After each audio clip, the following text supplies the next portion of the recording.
बबलू हाथी सुबह सवेरे अकेले वन में टहलने के लिए निकला। वह अपने ही धुन में चला जा रहा था।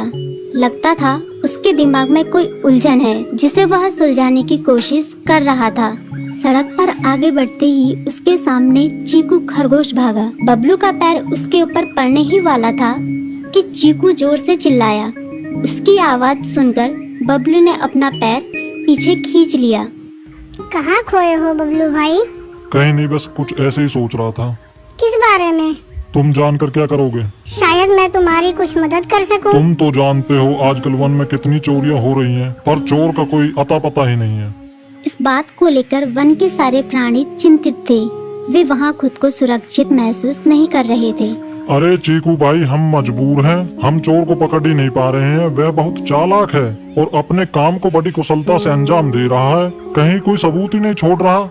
हमारे राजा इस बात को लेकर बहुत चिंतित हैं। यही कारण है कि हम सब इस बारे में सोच रहे हैं। अब तुम मेरी इसमें क्या मदद कर सकते हो? मैं कुछ सोचता हूँ, हो सकता है मुझे कोई उपाय सूझ जाए। प्रयास करने में कोई हर्ज तो नहीं है। तुम ठीक कहते हो चीकू, लेकिन वन के गुप्तचर भी अभी तक इसका कोई हल नहीं निकाल सके। इतना कहकर वे चुप हो गए। बबलू की बातों ने चीकू को सोचने के लिए मजबूर कर दिया। चीकू को उदास देखकर बबलू बोला, तुम अपना मन छोटा मत करो। मुझे अच्छा लगा कि तुमने मेरी परेशानी को समझा। कभी मैं भी इस वन के लिए गुप्तचर का काम करता था। एक बार मेरी टांग टूट जाने से मेरे अंदर फुर्ती नहीं रही। तब से मैंने यह काम छोड़ दिया। चीकू, तुम चाहो तो यह काम दोबारा कर सकते हो। वन के प्राणी ज्यादातर दिन में भोजन की तलाश करते हैं, वे रात को आराम करते हैं। तुम दिन रात दोनों में ही भोजन की तलाश में निकल सकते हो। हो सकता है रात को तुम्हें कुछ ऐसी बातों का पता चल जाए जो हमारे काम की हो। हाँ बबलू, तुम ठीक कहते हो। मैं आज रात को वन में घूम कर इस बात का पता करने की कोशिश करता हूँ। थोड़ी देर बातें करके चीकू अपने बिल की ओर बढ़ गया और बबलू अपने रास्ते चला गया। चीकू के दिमाग में अभी तक बबलू की कही बातें घूम रही थी। उसे समझ नहीं आ रहा था वह बबलू की मदद कैसे करे। दिन भर वह उसी उधेड़-बुन में लगा रहा।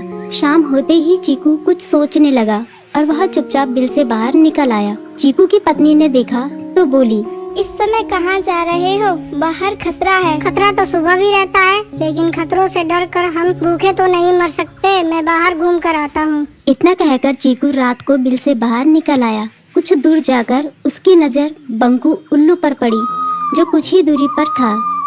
वह पेड़ की डाल पर बैठा अपनी गर्दन चारों तरफ घुमा रहा था। वह तेजी से पेड़ की एक डाल से दूसरी डाल पर उड़ रहा था। बंकू की नजर उस पर नहीं पड़ी थी। कुछ सोचकर चीकू पेड़ के पीछे से बाहर निकलकर थोड़ी खुली जगह पर आ गया और वहां से बंकू उल्लू को देखने लगा।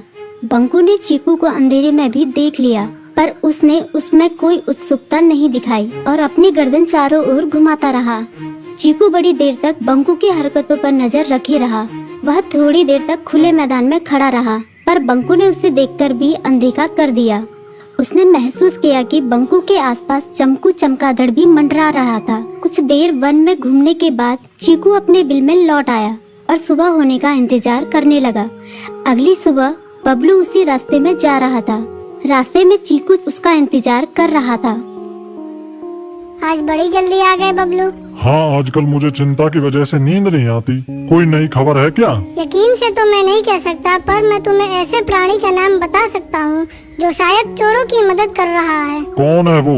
बंकू उल्लू। इतना कहकर चीकू ने रात की घटना उसे ज्यों की त्यों सुना दी। इसे सुनकर बबलू का माथा ठनका। बबलू की आंखें चौंधिया गई।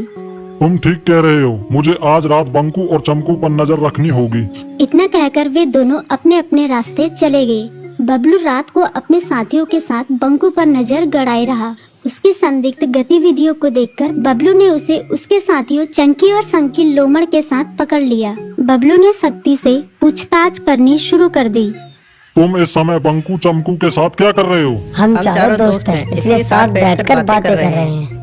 चमगादड़ और उल्लू की दोस्ती तो समझ में आती है, पर लोमड़ के साथ दोस्ती कैसे हो सकती है? सख्ती से पूछने पर दोनों ने अपना जुर्म कबूल कर लिया और सभी चोरियों के बारे में बताया जो उन्होंने कुछ दिन पहले वन में की थी। बबलू ने उनके चोरी का सारा सामान भी बरामद कर लिया। बंकू और चमकू को अभी तक समझ में नहीं आ रहा था कि वो इतनी आसानी से कैसे पकड़ में आ गई।